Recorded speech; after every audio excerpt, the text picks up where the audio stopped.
Good afternoon, students. Today we are going to start Module 5. The main heading of Module 5 is Impact of Pollutants. So, in the last four modules, we have seen the various types of pollutions such as air pollution, water pollution, land pollution, and noise pollution. We have seen the sources, the characteristics, the effects of such type of pollution on the environment. Now, in this module, we'll be learning about the impacts of pollutants, the types, scales of impact. Then comes climate change, ozone layer depletion, deforestation, land degradation, impact of development on vegetation and wildlife. This is what module 5 comprises. Now, the first topic is the impact of pollutants. So, here we will be discussing the types, scales of impact, global, local pollutants. So, moving into the different impacts, we can classify the impacts into three, namely direct impact, indirect impact, and cumulative impact. These three groups can be further divided into positive and negative impact, random and predictable impact, local and widespread impact, short and long term impact. So you can see the first impact termed as direct impact. So direct impact means direct exposure to the environment or a direct interaction to the environment. Any activity which causes a direct impact on the environment can be grouped under this. Example, if example is from an industry, example of any type of industry, it will be having waste or effluents from the industry. It will be disposed to the river. Okay, so naturally what happens to the river is it gets damaged or it gets polluted, which results in the high rise in biological oxygen demand or dissolved oxygen content, which causes the aquatic organisms to which causes a threat to the aquatic organisms as a result of the toxins released from the industry to the river. So that is an example for a direct impact, whereas indirect impact means these are not due to the result of a project, often produced away from or as a result of complex impact pathways. So this is due to this is not due to any direct action or direct processes occurring. It is as a result of some other process. It can be also termed as a secondary or even third level impact. So example is the release of sulfur dioxide to the environment, where deposits the sulfur dioxide. It deposits on the land, and sulfur dioxide, we all know how sulfur dioxide is emitted. It is due to the burning process.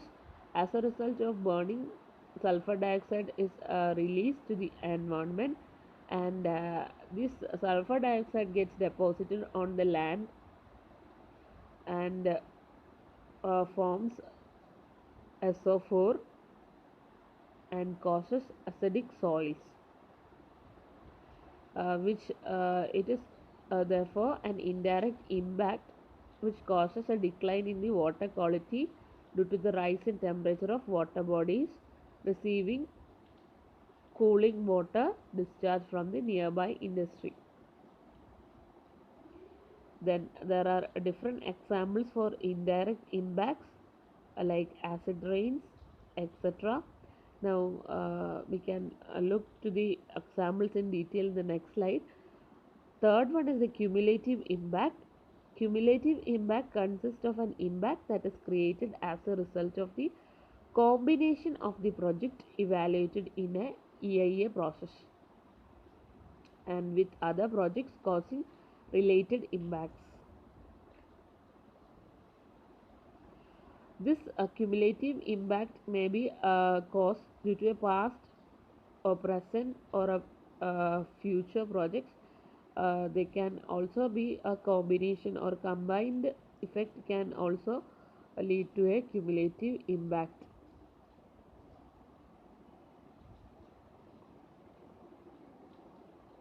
So we can look into the examples of direct and indirect impact. So first one, impacts due to road construction. Example is impact due to road construction. First thing is soil. Soil is compacted, which is a direct impact, compaction of soil.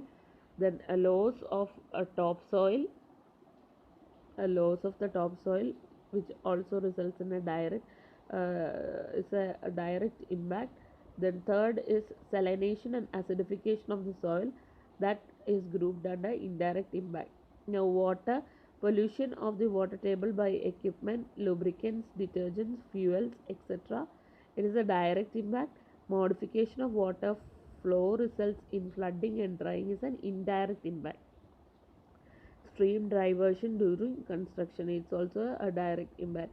Flora deforestation due to land clearance, it's a direct impact. The destruction of plants, it's a direct impact. Disappearance of habitat of fauna, of flora and fauna, that is indirect impact. Reduction in forest area due to modified water flow, that is also an indirect impact. Fauna decrease in the species by increased hunting and fishing during construction, it is an indirect impact. Also the increase in the tourism, which leads to the disappearance of a species, that also is an indirect impact. People loss, examples like loss farms, homes, etc. Due to the in this due to the urbanization or something like that. So that is comes under direct impact. Then reduction in the agriculture production or surface area, it is due to indirect impact. Then improved access to emergency help or hospital, that is also coming under indirect impact. So these examples you have to learn. Now impact evaluation, how an impact evaluation is done. There are five major steps or six major steps for evaluating an project based on the impact. First is identifying the major activity of the project. Second is select an environmental components like air, water, ecosystem which may be affected by the project. 3 is the select type of impacts. 4 is assessing the possibility or probability of occurrence of each impact. 5 is determining the degree and time frame of the impact. And last is designating the impacts as positive or negative impacts. So that is how you are evaluating the steps in evaluating a project based on the impact cost. Then comes the scale of impact. According to the geographical range of influence, impact can be grouped into macro scale, mesoscale, and micro scale. Macro means, as the word term suggests, it is on scales of thousands of kilometers. Then macro scale pollutants are greenhouse gases, ozone, CFC, chlorofluorocarbons, etc. Then macro scale pollution include global climatic change, ozone layer depletion, ocean currents, etc. That we'll be learning in detail in this module. Then the primary elements influencing the impacts are air movement, topography, pressure, temperature, solar radiations, etc. Now mesoscale impacts or secondary impacts. This happens over a regional geographical unit primarily because of the influence of the regional or local topography. So example is uh, mesoscale pollutants can be SPM, suspended particulate matter, then temperature, nitrous oxide, sulfur oxides, photooxidants, etc. The main example for a mesoscale impact pollution is a Delhi smoke, urban heat islands, etc. Then microscale impact, also known as local impacts. This occurs over an area less than 10 kilometers. Example is dispersion of smoke plumes from chimney, water quality degradation at downstream of the point of discharge. Pollution can be pollutants can be nitrous oxide, sulfur dioxide, and suspended particulate matter, BODs, organic pharmaceuticals, etc.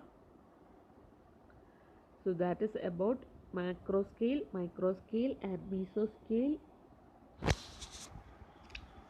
scale of impact. Thank you.